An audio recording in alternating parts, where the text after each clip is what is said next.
ಇಡೀ ಕೇಂದ್ರ ಸರ್ಕಾರದ ಬೊಕ್ಕಸದ ಹಣವನ್ನು ತುಂಬತಾನೆ ಇದ್ದಾರೆ, ಹೆಚ್ಚು ಹೆಚ್ಚು ಹಣವನ್ನು ಕೊಡ್ತಾ ಇದ್ದಾರೆ. ಆದರೂ ಆ ಭಾಷೆ ಜನಪ್ರಿಯ ಆಗ್ತಿಲ್ಲ ಅಂದ್ರೆ ಕಾರಣ ಅದರಲ್ಲಿ ಸತ್ವ ಇಲ್ಲ. ಅದೇ ಇಂಗ್ಲೀಷಲ್ಲಿ ಸತ್ವ ಇತ್ತು, ಅದು ಬಂದು ಎಲ್ಲರ ಭಾಷೆ ಆಗುತ್ತೆ.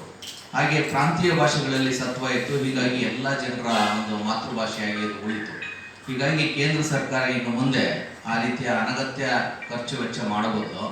ಜನಕ್ಕೆ ಬೇಕು ಅಂದರೆ ಹಿಂದಿ ಕಲಿತಾರೆ, ಅದರ ಅನಿವಾರ್ಯತೆ ಇತ್ತು ಅಂದರೆ ಖಂಡಿತವಾಗಿಯೂ. ಈಗ ಇಂಗ್ಲೀಷ್ ಕಲೀರಿ ಅಂತ ಯಾರು ಹೇಳಿಲ್ಲ, ಬ್ರಿಟಿಷರು ಕೂಡ ಬಂದು ಇಂಗ್ಲೀಷ್ ಕಲಿಬೇಕು ಅಂತ ಹೇಳಿಲ್ಲ. ಜನಕ್ಕೆ ಅದರ ಅವಶ್ಯಕತೆ ಇತ್ತು, ಕಲ್ತರು. ಹಾಗೇನೇ ಪ್ರೀತಿಯಿಂದ ಹಿಂದಿಯನ್ನು ಕಲಿಯಂಥವರು ಕಲ್ತ್ಕೊಳ್ತಾರೆ. ಬಲವಂತವಾಗಿ ಬ್ಯಾಂಕ್ಗಳಲ್ಲಿ ಅಲ್ಲಿ ಇಲ್ಲಿ ಹಣ ಕೊಟ್ಟು ಹಿಂದಿ ದಿವಸವನ್ನು ಆಚರಿಸಿ ಅಂತ ಹೇಳೋದು, ಹಿಂದಿಯನ್ನು ಹೇರೋದು, ಇದನ್ನು ಮೊದಲಿಂದನೂ ಕೂಡ ಕನ್ನಡಿಗರು ಮತ್ತು ತಮಿಳಿನವರು ನಾವು ವಿರೋಧಿಸ್ಕೊಂಡು ಬರ್ತಾನೆ ಇದ್ದೀವಿ.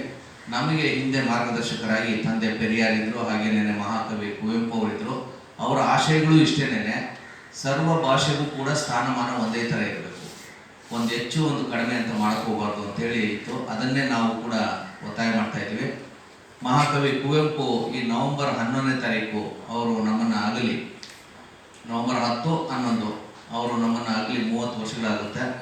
ಅವರ ನಿಧನದ ದಿನವನ್ನು ಕನ್ನಡ ದಿವಸ ಅಂತೇಳಿ ಆಚರಿಸಬೇಕು ಅಂತೇಳಿ ನಾವು ರಾಜ್ಯ ಸರ್ಕಾರದ ಮೇಲೆ ಒತ್ತಾಯವನ್ನು ಮಾಡ್ತಾ ಇದ್ದೀವಿ.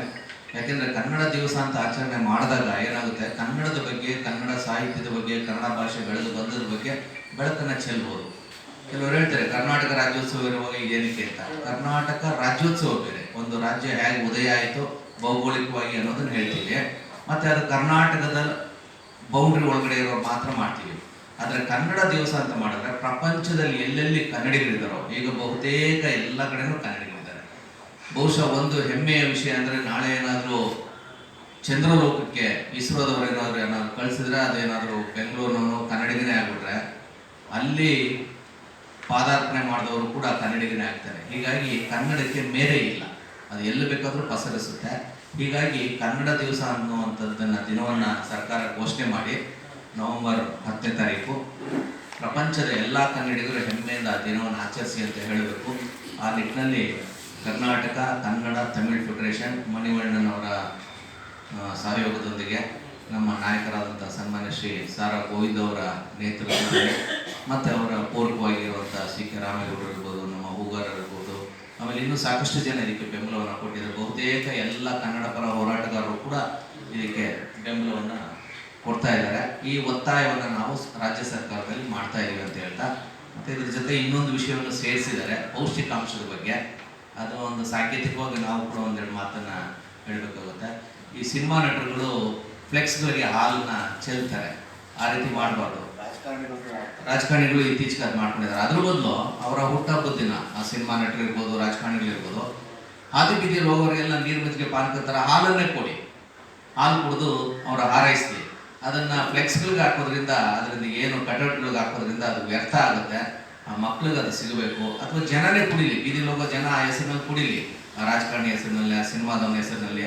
ಅದ್ರ ಬದಲು ಬೀದಿಗೆ ಚೆಲ್ಲೋದು ಭಾಳ ತಪ್ಪು ಅಂತೇಳಿ ಅದನ್ನು ಕೂಡ ಒಂದು ಸಾಮಾಜಿಕ ಕಳಕಳಿಯನ್ನು ಇಟ್ಕೊಂಡು ಅದನ್ನು ಕೂಡ ಸೇರಿಸಿದ್ದೀವಿ. ಅದಕ್ಕೂ ಒತ್ತನ್ನು ಕೊಟ್ಟು ಈಗ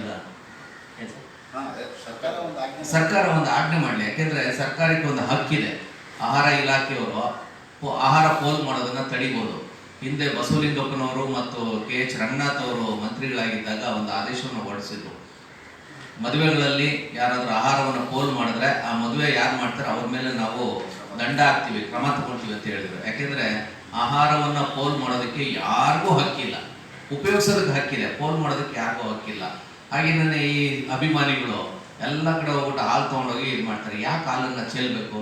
ಚೆಲ್ಲುವ ಹಕ್ಕು ಅವ್ರಿಗೆ ಯಾರಿಗೂ ಇಲ್ಲ, ಚೆಲ್ಲುವವರಿಗೆ ಶಿಕ್ಷೆ ಆಗಬೇಕು ಅಂತ ಒಂದು ಕಾನೂನನ್ನು ಸರ್ಕಾರ ತರುವ ಮೂಲಕ ಆ ಒಂದು ವಿಕೃತಿ ಆನಂದವನ್ನು ತಡಿಬೇಕು. ಅದರಿಂದ ಏನು ಆನಂದ ಸಿಗೋದಿಲ್ಲ ಅಂತ ಹೇಳ್ತಾ, ಬಹಳ ಮುಖ್ಯವಾಗಿ ಕನ್ನಡ ಭಾಷೆಯ ಬಗ್ಗೆ ಮತ್ತು ಇನ್ನೊಂದು ಶಾಸ್ತ್ರೀಯ ಸ್ಥಾನಮಾನದ ಬಗ್ಗೆ ನಮಗೆ ಇನ್ನೂ ಬರಬೇಕಾಗಿರುವಂಥ ಅನುದಾನ ಬಂದಿಲ್ಲ. ಬಹಳಷ್ಟು ಸಂಸ್ಕೃತ ಭಾಷೆಗೆ ತುಂಬ ಅನುದಾನವನ್ನು ಕೇಂದ್ರ ಸರ್ಕಾರ ಕೊಟ್ಟಿದೆ, ಅದನ್ನು ನಾವು ವಿರೋಧಿಸ್ತಾ ಇಲ್ಲ.